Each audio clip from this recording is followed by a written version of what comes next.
Morning, everybody, and welcome to this event. My name is Gilbert Khadiagala. I'm a professor of international relations at the University of the Wiwatersrand in Johannesburg, South Africa. But I'm also here as the director of the African Center for the Study of the US, which is also based at the University of the Wiwatersrand. So I'm very happy to welcome you here on this very, very important panel. The bios of all the speakers are on one of the notes that was passed to us this morning. So I think to save time, what I think I'll just do is to introduce them broadly by their names without going into the description of what they have done, because that information is already available. I think we'll start with Khaloud and Mansour, who is Africa Union Youth for Peace Ambassador, representing North Africa. And then online we have Dr. Lilian, who is with the Wangari Maathai Institute in Nairobi, and Lilian just finished her PhD at the same university, University of Nairobi. And then from Cairo, we have Dr. Rawia Tawfik, who is assistant professor at the Faculty of Economics and Political Science at Cairo University. Very happy to welcome Rawia to speak about this very issue, since we had COP in Egypt. So we'll come to that in a moment. And then finally, we have Mike Jobbins, who is Senior Director of Partnerships and Engagements at the Search for Common Ground. I wish to welcome everybody to this session. I don't need to emphasize that climate change mitigation was one of the biggest events of 2022, precisely because of the conference we had, COP27 in Cairo this year. So Africa was privileged, in fact, to be hosting that event. And it underscores the importance of climate change to Africa and for Africa as a whole. But I think the other issue I want to emphasize is that Afrobarometer surveys, and I mentioned in one of the presentations this morning, have increasingly showed that, in fact, climate change is very much on the agenda of the African public. I think when we thought climate change is a very technical subject, a subject that ordinary people do not understand, it's becoming increasingly clear that climate change is a priority for Africa and for Africans. So it's important that we are meeting today in the context of the Africa-US Summit. And I'll ask a question at the end. So all the speakers should prepare for that question, which is, if they were to sit in that summit, what would they present in terms of climate change and climate change mitigation? But I thought I would start the round of discussions with Khaloud, who, from the EU perspective, how does climate change reflect in those debates? Or as a youth within North Africa, how do you bring climate change debates to the African Union? If we could just start from you. Good morning, everyone, and thank you so much, Professor, for this insightful question. I would definitely talk about the issue of climate mitigation from a youth perspective, considering that I represent the youth. I would say that recently youth have gone through remarkable milestones in combating climate change. That is through their activism, their leadership positions, the movements that we have seen creative, even at COP27, where we witnessed the milestone that has been achieved on a loss and damage facility fund for vulnerable countries, which is a huge milestone created by the youth. So I think we have seen remarkable achievements. We are also seeing entrepreneurs that are tackling environmental issues, climate change risks, by creating innovative ideas and trying to hold policymakers accountable for the risks that are arising lately. But despite all of the efforts that you are creating in the region, I would say there are still a lot of work to be done because I keep saying this, one hand on its own cannot clap. So you and policymakers should come across together to create sort of joint effort to combat the risks that we are currently facing. And countries need to actually change their climate change policies in the way that they can be inclusive to youth also, so that the youth ideas can be incorporated. Because we keep seeing If you can just hold the mic a little bit away, we're getting away feedback. like this is, oh, sorry. These crazy technologies nowadays. Yeah. Okay. It's better now? Okay, sorry. So I was saying that despite the efforts that youth have been creating recently, we are still seeing that countries are not adapting their policies or their national frameworks in a way that they are inclusive, because youth, they have a vision that is well suited to adapt to the ongoing and upcoming climate risks. So for example, if I might give the example of my country, Tunisia, where the ministry have created a group that is sort of an advisory group that is called the Tunisian Climate Negotiators Group.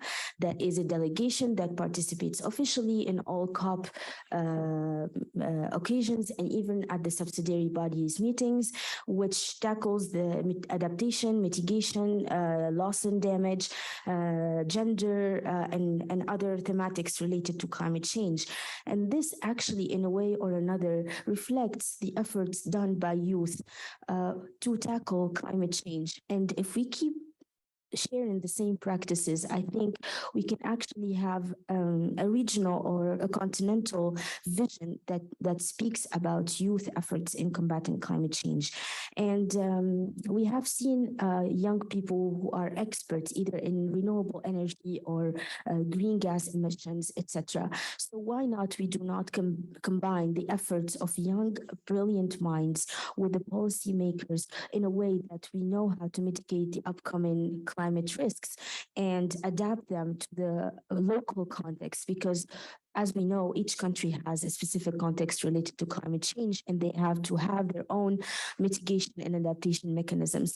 So these countries must speak with the youth, because personally speaking, I have been engaged with a lot of climate activists from all over Africa and internationally, and I have seen remarkable efforts and astonishing efforts in combating climate change. But it always stops at the policy making level, because they say the decision makers are not listening enough. So why not we raise the question today that when will we finally have a joint conversation when youth and policymakers can join one table to mitigate the ongoing climate risks? So as a start, I'll stop here. Thank you. Thank you very much, and we'll come back to some of those questions. Rawia, if I could ask you about Cairo. You just had the summit. What was the role of Egyptian youth in that summit, if any? Well, thank you very much, Professor Khadiagala. I'm pleased to join you this morning, and good morning and good afternoon for people joining from other parts of the world. Well, of course, we had important and central participation from youth in the different activities of the summit, I think the most important achievement, as you're all aware, is how this mobilization of African voice has resulted in what Khaloud mentioned, the achievement of establishing a loss and damage fund, which hopefully, when operationalized, will deliver on some of the promises that have been requested by many African countries for decades. But I think that the point that I want to make after the mobilization that has been in place for weeks before and after the summit is how to keep the momentum, because for weeks we have been seeing media messages focusing on climate literacy, and as you, Professor Khadiagala, mentioned, according to Afrobarometer, there is a recognition that climate crisis is a fact. But there is also, according to the same survey, a discrepancy between different African countries, which means that, to keep climate change on the agenda of youth and other population in Egypt and elsewhere, one has to maintain this momentum and not just, present climate change as a trend that dies fast before and after each COP. So this is a point that I want to make, but a related point also, which linked me back to the previous panel on democracy, is the message that was delivered clearly at the summit, which is that no climate justice can happen without respect for human rights. The fact that when we speak about climate change, we're speaking about different losers, and some people lose more than others, and only open discussion about the impacts of climate change can happen in a democratic and open society. And that's why, as we heard a while ago in the last panel, that promoting democracy is not only a moral obligation, but it's a prerequisite for ensuring effective governments that actually tackle climate change and other challenges on the continent. There are other issues that we can come to later, including issues around climate finance and other priorities. But I think in responding to the first question, I can stop here and maybe come to some of the other points later on. Thank you. Thank you very much. Mike, I'll skip you for a minute, go to Kenya, then we'll come back to you. Lilian, you have a background in environment, and I'm just wondering how you use your vantage point to explain what are very complex climate change issues to Kenyan audiences or to Kenyan youth. Yes, thank you, Prof. And as an expert in environmental governance and, of course, general environmental issues, and looking at climate change being a complex issue, but appreciating the fact that we are all, it is a lived reality, that each one of us, youth included, and every citizen, of course, including in Kenya and across the continent, are experiencing the issues, the changes in the environment, in comparison to previous years, perhaps about 20 years ago, whereby you find that there is a lot of degradation in environment, there is increase, there is change, importantly change in in weather patterns. You see, long periods of rains have now become shorter, and then prolonged drought spells. So in this case, we are able to interact with the youth and even the students on a level that all of us are informed, and because we are sharing this lived experience, to be able to demonstrate and say yes, and of course clearly point out that this is because of climate change. Yeah.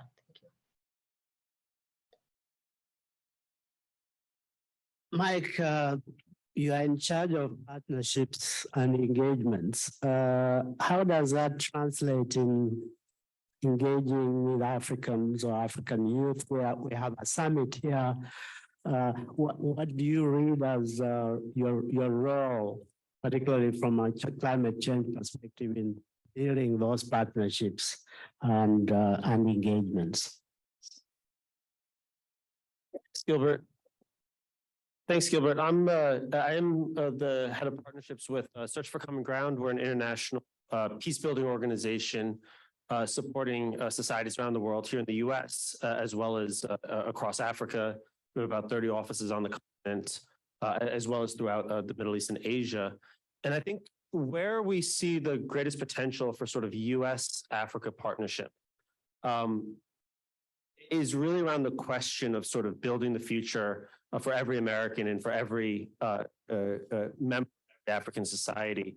And so to that, I really appreciate the opening and the reflection on compensation for loss and damages, which I think is one of the most important topics around which the world needs to find common ground. It needs to find a much more just common ground. And so huge hat tip to all the youth activists, particularly those in Egypt and those who are involved around COP27 to put that issue on the agenda, even if there's a much farther way to go. But I think more broadly, when we look at the US relationship to this topic, obviously there's an enormous moral imperative.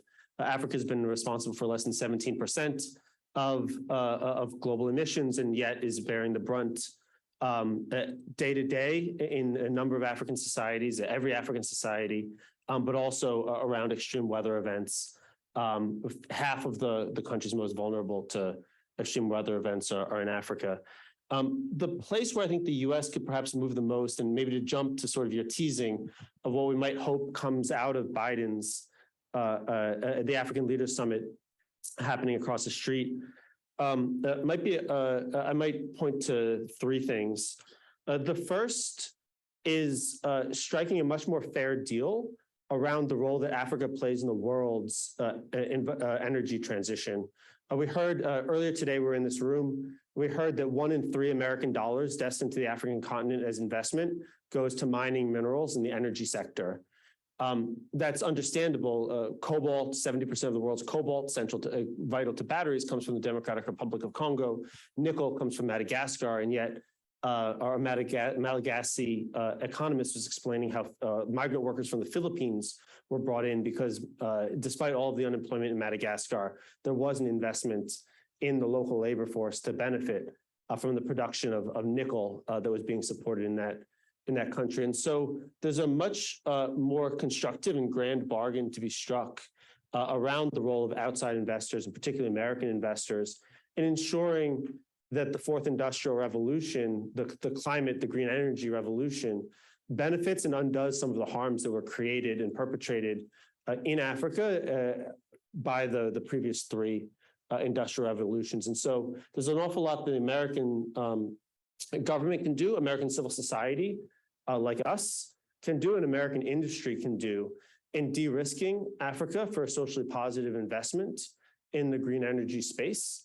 There's a lot more that could be done in rolling out some of the major frameworks like the voluntary principles on security and human rights that support ethical and responsible investment in infrastructure, in the rolling those kinds of principles and frameworks out on the African continent, and in really thinking about how all of the ways that American society can support all of the infrastructure, whether that's the capital markets, the insurance markets that make Africa a place conducive to ethical and responsible business investments that can help not only drive Africa's energy transition, but help drive the world's energy transition and ensure that African economies, and most importantly, African people and African young people benefit. And so that the green economy is an economy that's much more equitable and just for the entire world. And most importantly,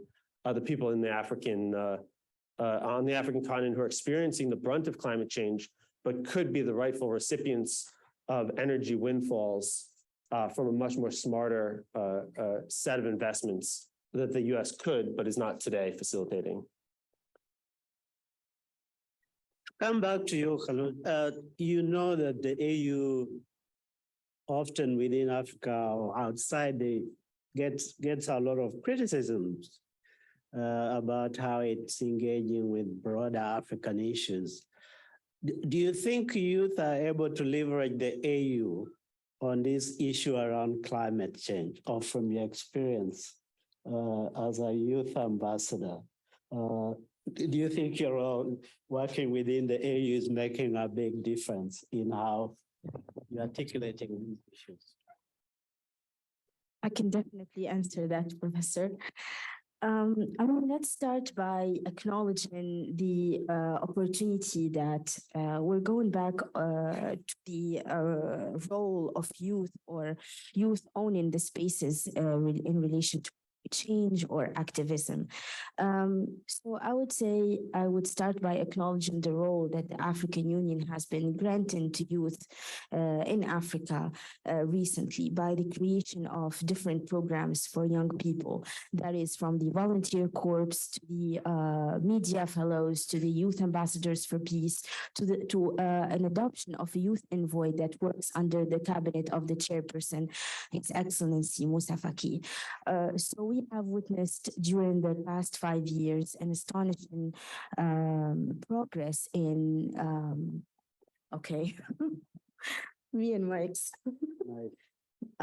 we have witnessed a lot of shifts in youth within the AU, because we don't only participate and go into rooms and contribute to conferences or I would say panels like this, but we are actually integrating the policy making spaces. I would give you an example when we attended the last open session of the Peace and Security Council, which was dedicated to youth and peace and security, and I actually made a statement on the issue of climate change in the Sahel and North Africa, and we actually have some of our recommendations adapted. So we have spoken about this earlier, about how the PSC is now committed to championing youth in Peace and Security Council and in peace and security issues, and climate change is definitely one of them. So we cannot speak about peace and security without mentioning climate change, which is now impacting our stability and security as young people. So whenever we are speaking about peace in the continent, just like Dr. Rawia mentioned earlier, Dr. Lilian, the changes of environment is impacting in a way or another young people. So going back to what the African Union has been granting youth, we are actually presenting the idea of creating, for example, a climate crisis fund that is dedicated to young people, young climate entrepreneurs, young climate activists. We have also the WISE Youth Network that has been created by the panel of the WISE to integrate civil society organizations and young people, so that in a way or another, the reflections around climate change is actually being taken into consideration. So I would say that the African Union, yes, has been granting the opportunity for African youth to showcase first their potential, second, to speak up about the most concerning and pertinent issues in their regions. I would say for North Africa, definitely climate change has been a very big issue, of course, because we have seen migration that is induced by climate change. We have seen conflict that is exacerbated by climate change, food insecurity, etc.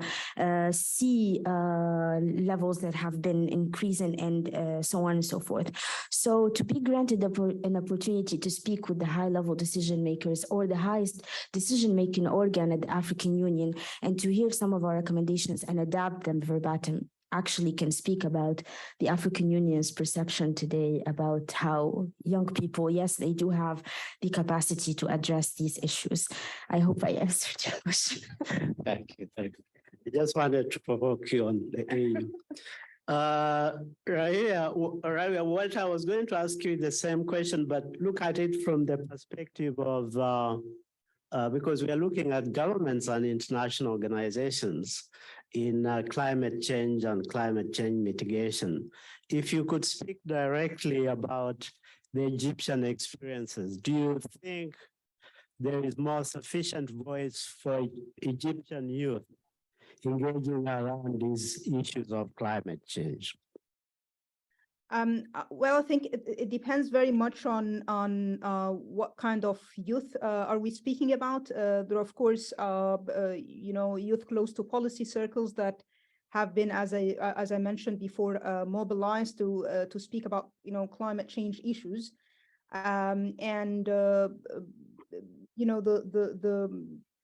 there is an increasing interest in even promoting some sort of initiatives that are funded by the US, according to the pledge made at COP27, including a Center for Adaptation that will be launched in Cairo. And this needs, given my own background as a scholar and researcher, it actually struck me to find that research on climate change in Africa, according to the IPCC report, has received only 4% of funding directed to climate change worldwide. And that even worse, more than 70% of that funding has gone to the American scholars, to European scholars, and less to African scholars. So given my background in academia and research, I think there needs to be more inclusivity in hearing African voices in researching issues surrounding climate change in Egypt and elsewhere.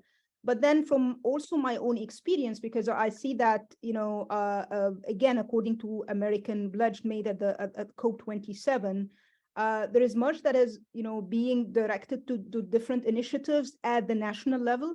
But I think as we are speaking about climate change issues, which are transboundary by definition, and there is an increasing recognition, as Khaloud mentioned, that there are different overlapping challenges when we speak about climate change, and that without cross-sectoral and transboundary cooperation, just responses in one sector will lead to risks in another sector. So we need here to design initiatives that speaks also to regional cooperation among youth in the Northeast region, for instance, have been part of this kind of research initiatives and so on that bring, for instance, Nile Basin countries together, or countries that are connected by transboundary natural resources together. So I think what I would like to see in the future is more and more initiative that bring researchers, civil society activists, including youth activists from different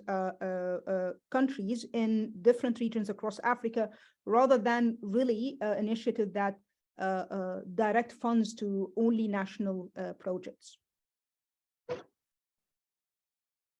Thank you very much. Lilian, I think Rawia is talking about youth in regional integration schemes around climate change. Is that the kind of thing you see in East Africa, that youth are working on climate issues regionally?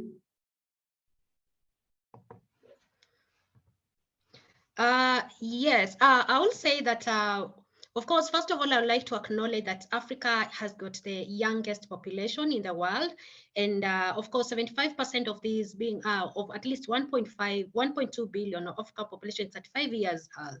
What does it mean? And this population, which is also expected to grow at least over 1 billion by 2063, translating the fact that we are going to experience increased rural-urban migration, competition for resources and conflicts, and of course increased consumption and production, with worsening the climate change impacts. And who are going to bear the consequences of all these issues? These are the youth. So talking about the integration of the youth, I would say that yes, they become more fighting for spotlight, for spaces to participate in important decision-making processes, and so they can be able to pitch their voices, because the youth, as the youth, we understand the issues that relate, the issues that are actually facing us.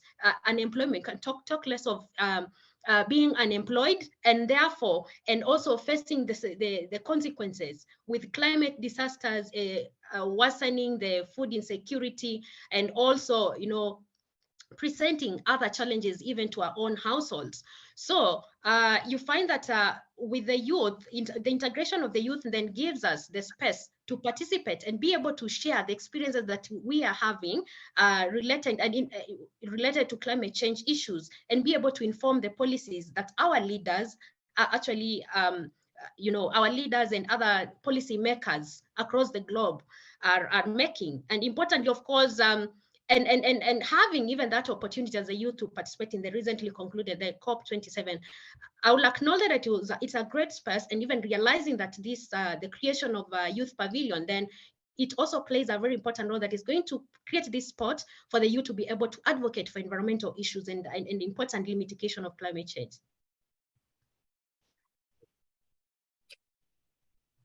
Mike, the issue of financing came up the recent summit, the COP meeting. It looked like we are making progress on financing. Are you as optimistic as I am on those? Thanks. I think with any challenge around financing, one can be optimistic in terms of progress and a litany of woes in terms of how much more needs to be done. But I think there has been some progress and advantage in drawing it out, at least into a public conversation. But I think when we look at sort of events like this one and what the U.S. government can do or not, and is not doing in terms of facilitating finance, I'd point to something like the Inflation Reduction Act, which passed here in the U.S. and had a major focus on securing America's access and supply chains around the green economy. That was a deal that excluded most of Africa. It was aimed at sort of developing America's and key partners, not only resource industries, but the ability to transform products to participate in the green economy. And the tax incentives and the incentives for industry that were created there were extended to countries that have free trade agreements with the US. Any free trade agreement that has a free trade agreement, which is South Korea, many South American countries, the North American countries, and at-home production in the US. But because AGOA is a preferential but not a free trade agreement, African industry is shut out from that access to the American market. And so as important as it can be to sort of shore up international financing and public sector financing, alleviating some of the barriers that could facilitate private financing, private investment in a way that can also kill two birds with one stone, addressing the inequities of historic underdevelopment, but also promoting the world's green transition is something that's surely missing. And I think that's sorely missing. And I think that's something where I hope the leaders gathering, especially during the US-Africa Business Forum on Wednesday, could start talking about some of the more creative ways that the private sector could really drive this transition, but that takes government at least getting things out of the way, but hopefully moving even further to enable actual positive action from industry. Mike, you started answering my first question, so I'll just pass it over to Khaloud. Your wish list for the summit on climate issues.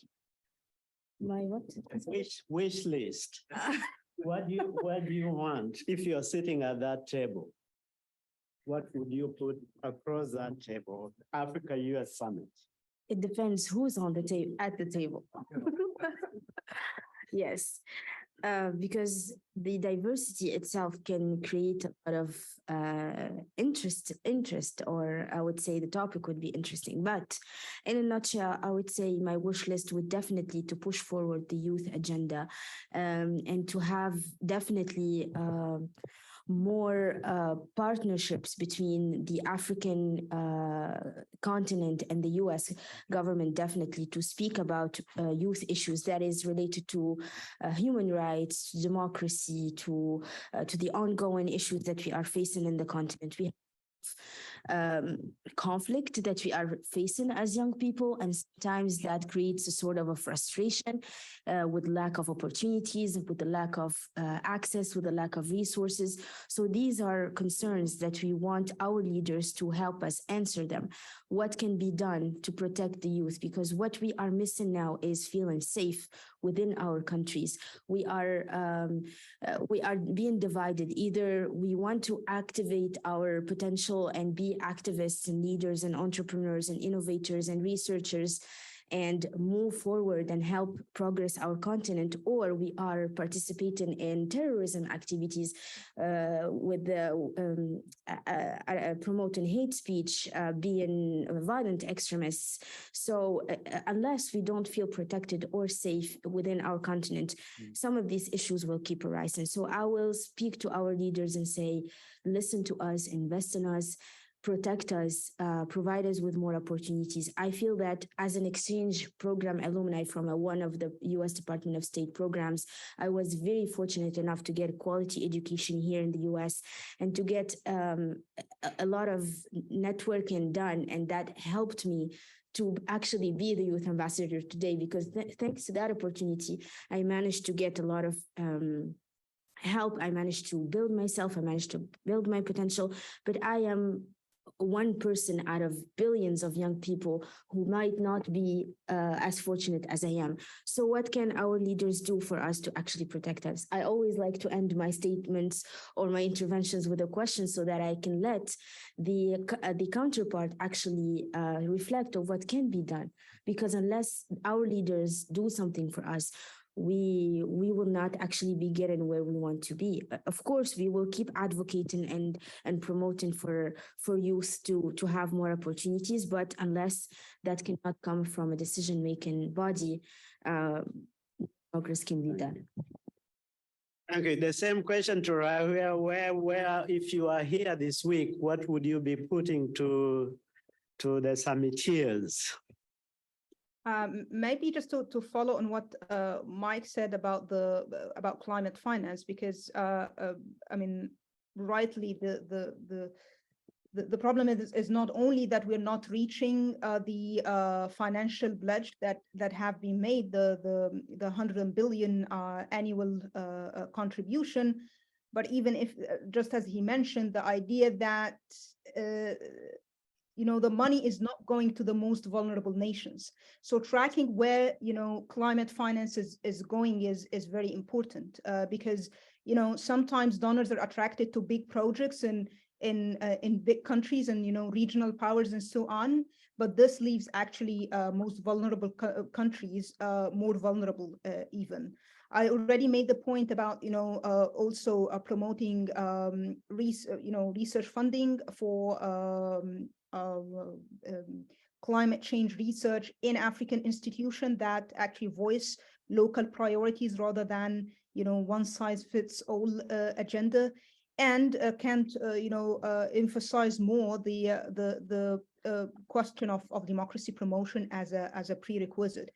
And I've been hearing that, well, the priority as reflected in the US African strategy and elsewhere is about, business and about finding, business deals and promoting American interest and private sector interest in the continent. But I think one has to also find overlaps between this and development and climate change priorities. Opening more jobs in what we call green jobs is one thing that is actually can help promote all these priorities combined. So it's this kind of trying to manage different priorities that will be, I think, the challenge to the summit. Thank you. Lilian, what is your shopping list for the conference? Yes, my shopping list will be to champion for the youth in Africa. And of course, importantly, because I'll be able to perhaps advocate for the youth, or rather to sell the fact that actually the youth have a critical role to play in mitigation of climate change. And in this case, because the youth have the capacity to take the self-initiative in terms of they are able to look around themselves and be creative enough. For example, if we have the issues of solid waste choking our drainage systems, and of course, consider the fact that solid waste is one of the critical sources of greenhouse emissions. And by them taking the initiative to bring them, mobilize other youth together to be able to clean up this particular waste and even convert the waste into resource recycling activities. And so such kind of initiative should not be underestimated. And also the fact that, youth being dynamic and having the power to influence policies, they have an important role to play because by the fact that they can't volunteer. In cases, take an example of Kenya, who has been experiencing severe droughts. And of course, you find that the local communities have been struggling to access information to be able to prepare and actually protect themselves from these climate-related disasters. So in this case, you find that the youth come in handy by offering to volunteer to translate the information to information that the consumers, they can be able to use it to cushion themselves against the effects of climate change. And of course, importantly, it should be known that volunteerism for the youth that has been volunteering, it's not should be, actually there should be a consideration for some compensation, some form of compensation to be able to motivate more and more youth to participate in environmental mitigation of climate change. Or why I say that, you find that a youth, for example, in marginalized area like a pastoral community, this is a youth who perhaps have a family to take care of, and therefore if they have to dedicate their time to climate change issues, let's say translation of information, then it competes. It competes against their time that they will be fending for their communities. So it is very important, as to acknowledge the important role that the youth can actually play in this space. Yeah. Thank you. We'll be taking questions in a few minutes, but Mike, I just wanted to give you an opportunity also I think you had already started hinting at what would be your wish list or your shopping list to the summit. Sure. Sure. Thanks a lot. And I think I might pick up where Dr. Rawia was sharing and how you opened, Gilbert, about the growing awareness of climate change on the continent as an issue. And one thing I might hope comes out of this is not only a new greater investment in research and African scholarship and learning, but also a much greater investment in dissemination of research knowledge. A lot of the climate change scenarios live on NASA satellites. They live in USAID, halfway down Pennsylvania Avenue from here. But really, like, who's sitting down with the head of urban zoning in Kinshasa to explain what extreme weather outlooks look like for his city and how that changes the decision he makes every day? Who's sitting down in Kismayo, Somalia, looking at rainfall patterns over the next 10 years, sitting down with the head of the livestock industry and the livestock trade there? There's an awful lot of adaptation that has to happen globally. Change has to happen globally, but an awful lot also has to happen locally.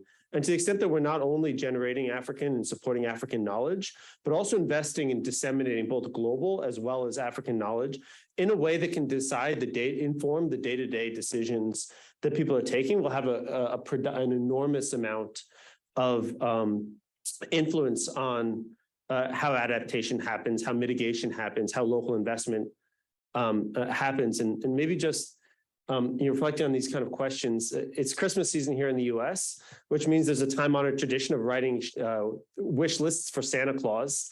In my household, we sent one off to Santa Claus yesterday. And thinking about this summit, I don't think any of us have Santa Claus as our president or prime minister. And in the context where we're not getting what we want from our elected officials, it's the moment for, I think, all of us also outside of government, African activists like those represented here, American civil society, like I am, and the scholars who I see around the room and on Zoom, to really think about how we can also have a much more creative agenda, that even if we won't ever have Santa Claus as a leader, that we might be able to move our collective leaders to deliver a little bit more effectively on some of the things that we know and we hope to see at a grand gatherings like this one. Now we'll take a few questions. We have until 5 minutes to 12. Yeah. So we have some questions. The ground rules are that just please introduce yourself very quickly and then ask your question in under 1 minute so that we have time for everybody else. This lady here, I think you started raising your hand much earlier. Thank you. I'm Cameroonian but US citizen. I'm the CEO and the founder of the Itumbi Foundation. My question is the education of the youth, especially in Africa, on climate crisis, or climate change. It's very, very crucial. We cannot achieve the goals and the priorities that we want at the end of the day if the youth are not educated on climate change. And we cannot, the governments people in government, the members of government, the president, etc. What role are they playing in actively involving the youth in what is going on? Because the youth are going to be the leaders of tomorrow. We cannot afford to have an uneducated youth to be able to lead our continent. So Thank you very much.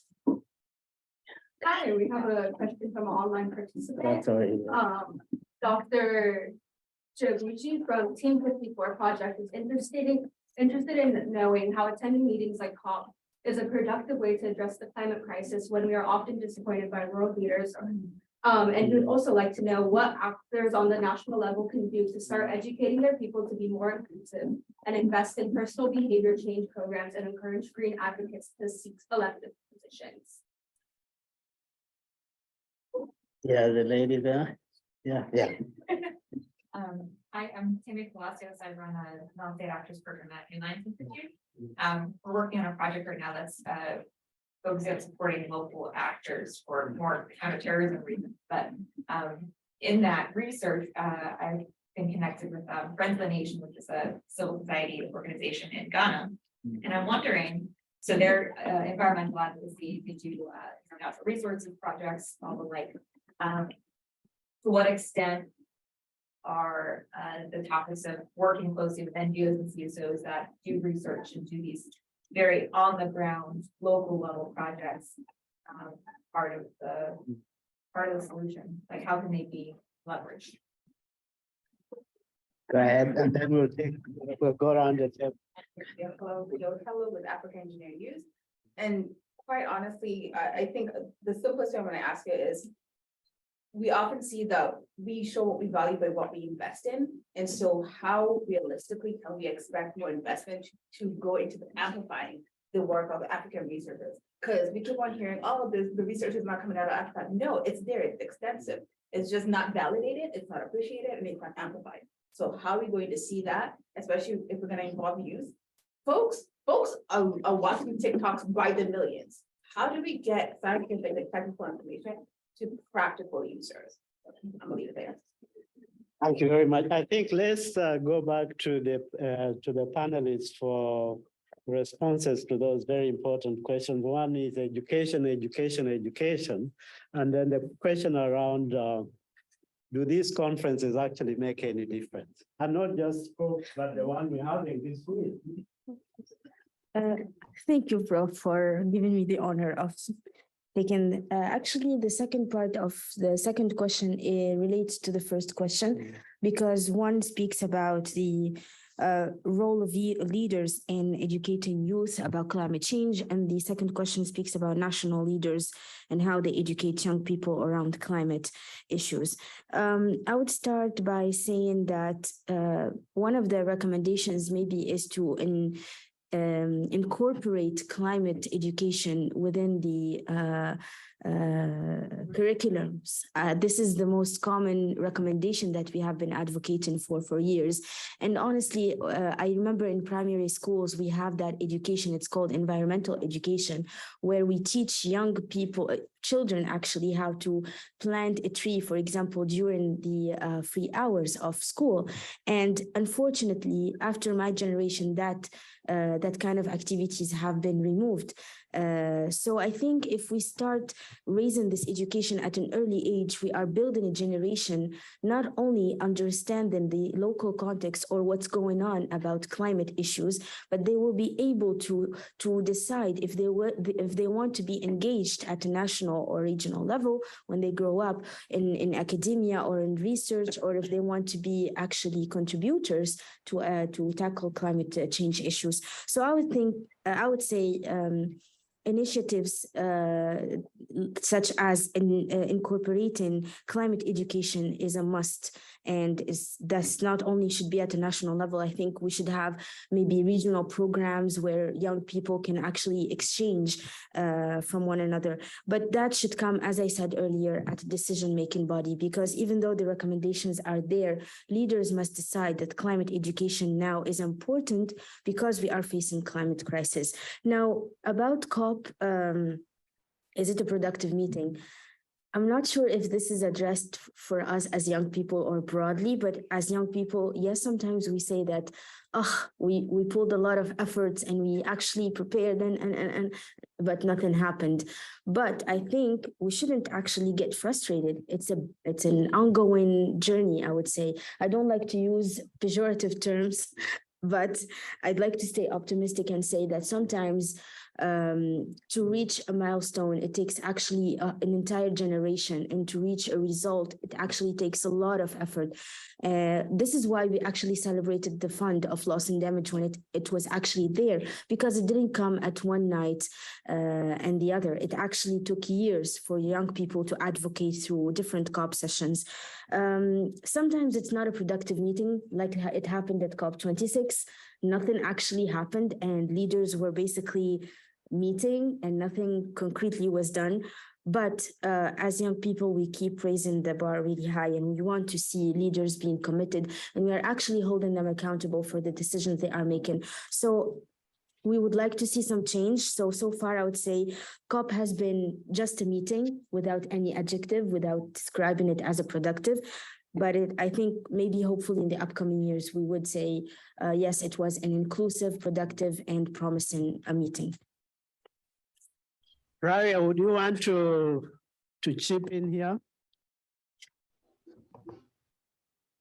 Yeah, thanks, Prof. I think I'll second what Khaloud said, but I'll also somehow also disagree that, well, we're assuming here that youth needs to be educated, but in many instances, what we find is actually that, climate initiatives are led by youth who are trying to, clear the mess that is done by governments.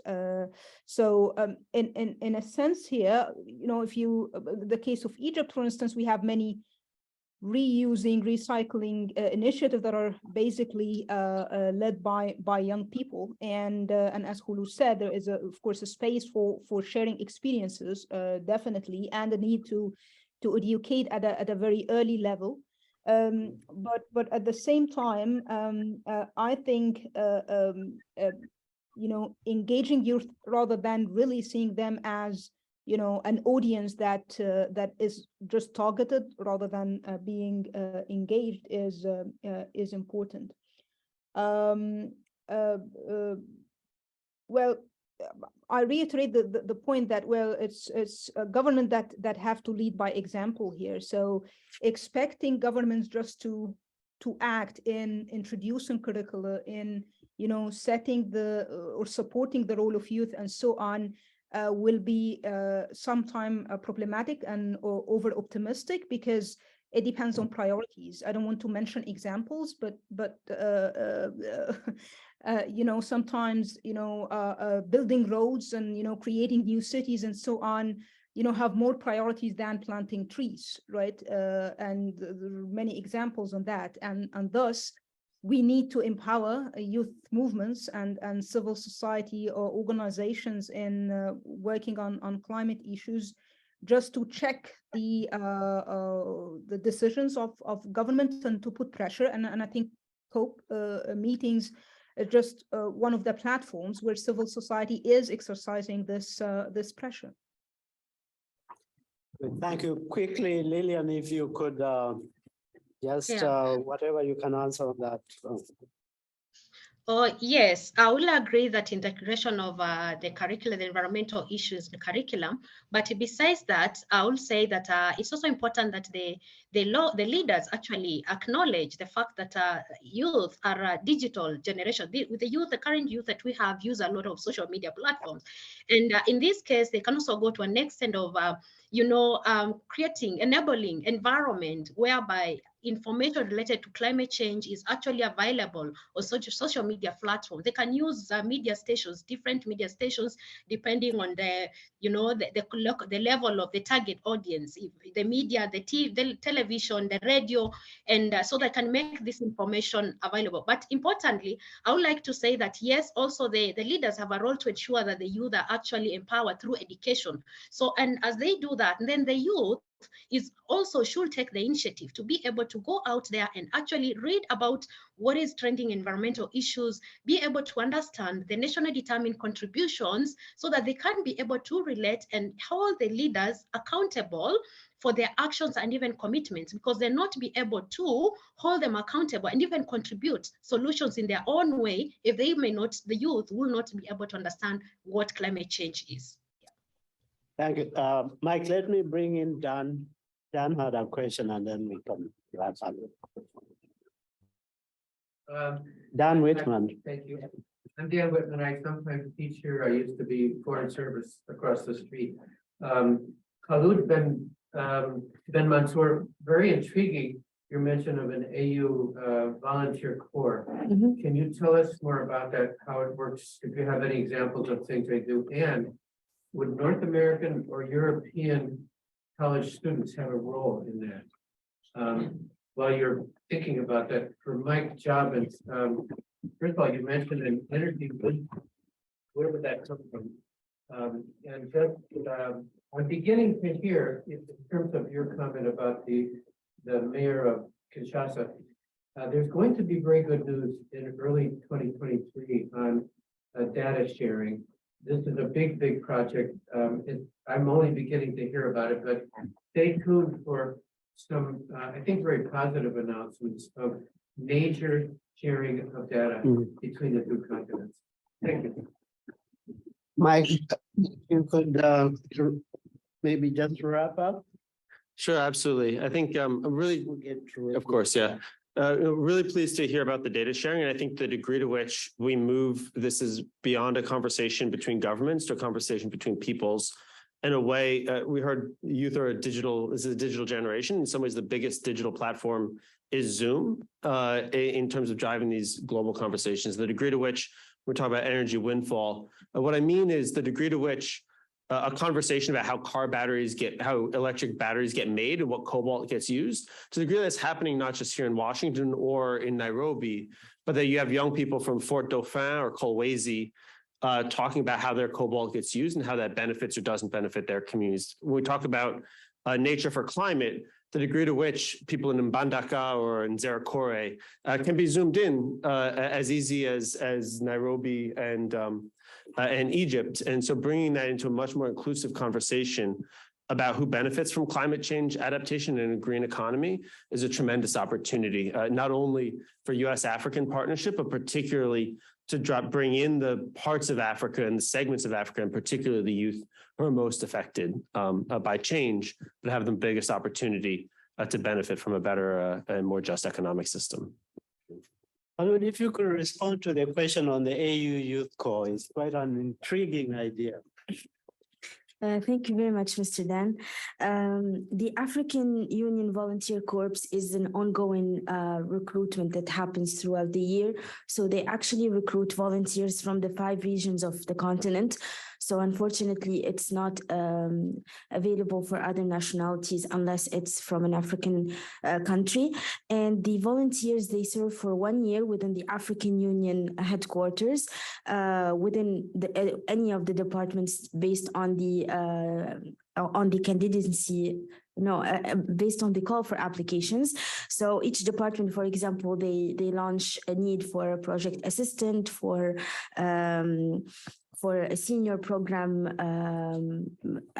team member or team assistant. It depends on the position that is vacant within the department. So they recruit a young person to actually volunteer, but however, they get an indemnity, so it's not an unpaid job. They have a sort of an amount paid for them to help them with their daily allowances and daily expenses. So after they serve for 1 year, if the need is there within the African Union headquarters or within the regional offices of the partners of the African Union, these volunteers, they get secondment contracts. So they can turn from volunteers to staff of the AU, and they have the service passport, and they can actually be seconded to any other countries like Cote d'Ivoire or Kenya or any other African country. So this helps them in a way to integrate the professional world, because they are integrating the African Union system. So they will learn more about the AU organs, the departments, the different missions within the African Union. At the same time, they will build capacity, and they will actually gain professional experience while they serve at a volunteer basis at the same time. During COVID, I think this happened remotely, but now they resumed on an in-person capacity. So it's a very interesting experience, because I have a lot of friends who started as volunteers, but now they serve as full-time staff, and they have been serving for more than 2 or 3 years now within the AU. It's a very interesting opportunity, so I encourage all African young people to apply for it. Thank you very much. And I think we've done very well on time, and big ideas coming on board. And we had very limited time, but I think we did justice to the topic. I just want to thank the speakers for their contributions, and you, the audience, actually, for being very patient until the very end. And I want to thank everybody for showing up. Again, let's give ourselves a big clap. And I think that's the end of the session. I think.